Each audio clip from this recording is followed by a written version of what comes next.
ایک سوال اور گردش کرتا ہے بہت زیادہ اور پوچھا بھی جاتا ہے کہ ایسا شخص کیا قربانی کر سکتا ہے جس کا عقیقہ نہ ہوا ہو؟ یہ عام طور سے بہت زیادہ پوچھا جاتا ہے. لوگوں کے اندر یہ غلط ایک عقیدہ بیٹھ گیا ہے یا غلط بات لوگوں کے درمیان میں گردش کر رہی ہے کہ جس شخص کا عقیقہ نہ کیا گیا ہو قربانی اس کے اوپر واجب ہی نہیں ہوتی ہے.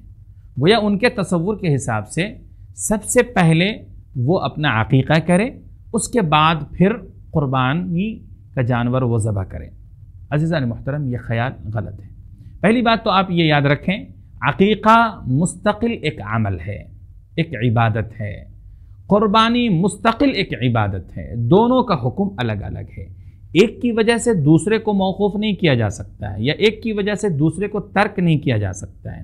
تو اس لیے یہ بات یاد رکھیں، اور یہ جو لوگ بھی عقیدہ رکھتے ہیں ان کا یہ عقیدہ درست اور صحیح نہیں ہے، ان کی معلومات غلط ہے، ان کو اپنی معلومات درست کر لینا چاہیے.